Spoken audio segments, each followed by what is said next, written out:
I will be speaking today on the topic, India in a Changing Asia. Unfortunately, I've been upstaged by the Prime Minister. I would have been happy if the Prime Minister outlined her vision of Australia's opening to Asia after my talk, then I could have claimed some credit for it.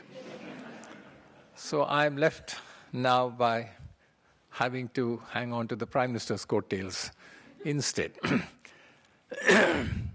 But I do hope Professor Mattu will grant me saying that we decided on this topic well before the Prime Minister outlined her grand vision. Vast changes are taking place across the entire Asian landmass. Outside Asia, this may perhaps be less apparent, since the rise of China, and to a lesser extent, India, has captured the imagination of the world. What is, however, evident is that the economies of many other countries of Asia are also undergoing a major transformation, and their economic performance is equally noteworthy. Singapore and Japan have, for years, been models for emulation. To this should now be added the better performers, Indonesia, South Korea, Vietnam, Malaysia, Sri Lanka, Thailand, Taiwan et al. More recently, countries emerging from years of isolation like Myanmar, or those shackled by insurgency and terrorism like Afghanistan, also hold out great promise. The picture that emerges is thus of a resurgent Asia, and Asia on the march. This is happening at a time of exponentially accelerating change, and new paradigms of thought, action, and behavior are overtaking and replacing old ones. For India, engaging with Asia is a key imperative today. This is without prejudice to its expanding worldview and the links it has forged with key countries in every continent. Engaging with Asia is not driven merely by the fact that Asian economies now demonstrate extraordinary dynamism and that Asian markets are important for India.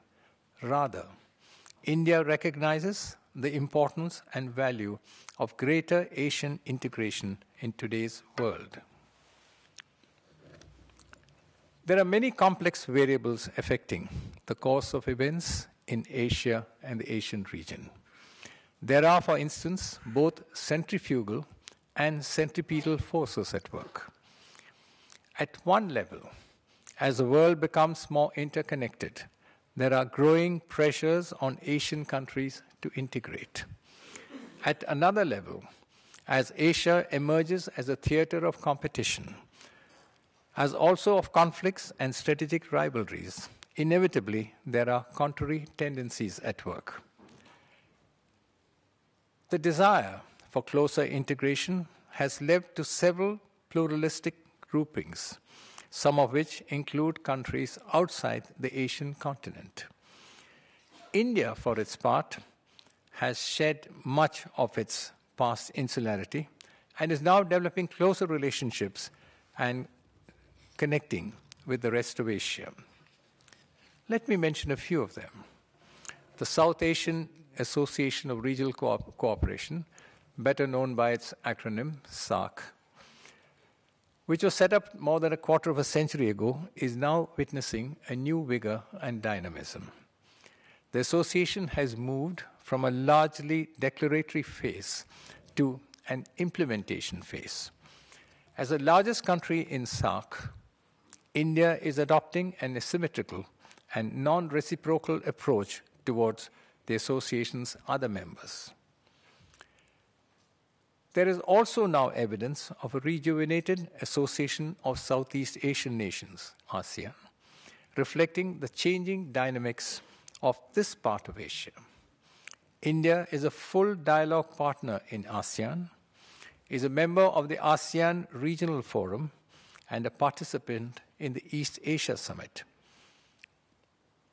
India is also a leading member of perhaps a lesser-known organization, the Mekong-Ganga Cooperation Initiative, intended to leverage cultural and civilizational affinities among riparian states of the Ganga and Mekong rivers. India has also focused equally on certain other predominantly Asian groupings. One is the Bangladesh, China, India, Myanmar group, better known again by its acronym BCIM.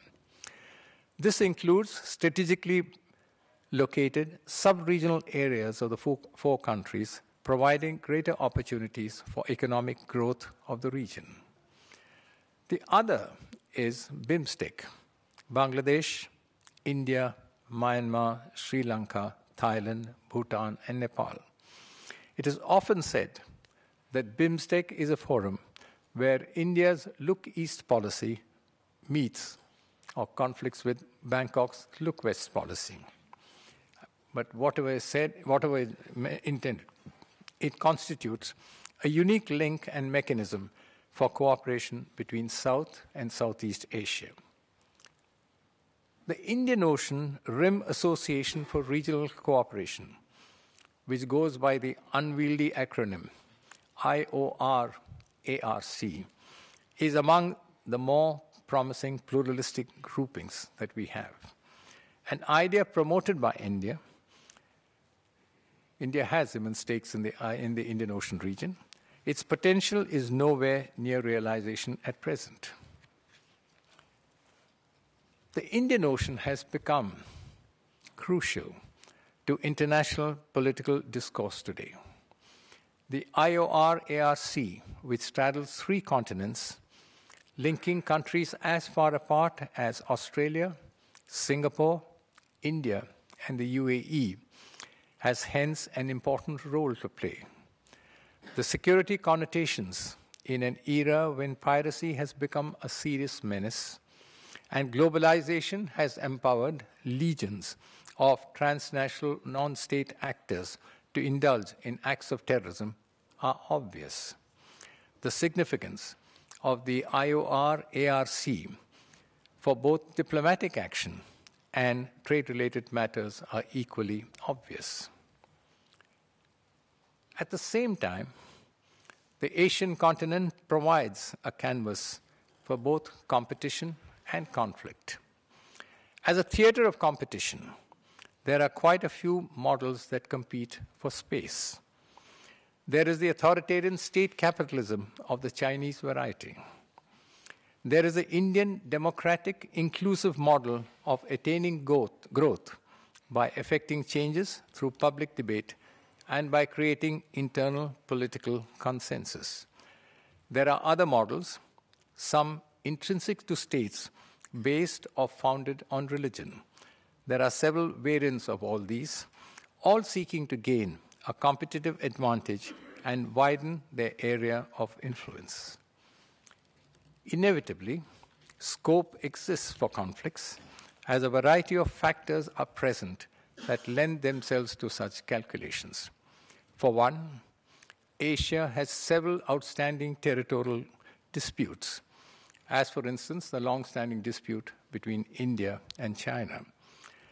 There are undetermined and contested claims regarding the sea, spurred by China's ever-widening maritime claims in the South China and East China Seas, extending more than 1,000 kilometers of its southern coast, for which there are multiple claimants. China and Japan have a dispute over the Senkaku or Diaoyu Islands in the East China Sea, while Philippines and Vietnam contest China's claims in the South China Sea.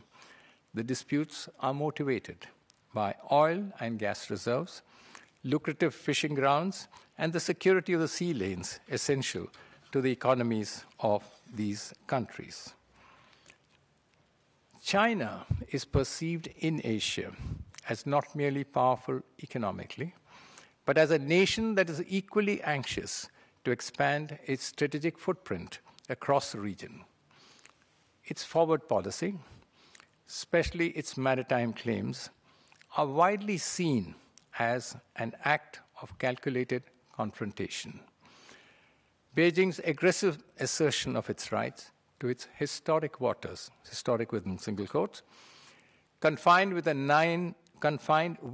the 9 dashed lines of Chinese claim lines, have already led to a widening of the fault lines within ASEAN itself, with certain ASEAN countries opposing Chinese claims and a few supporting them.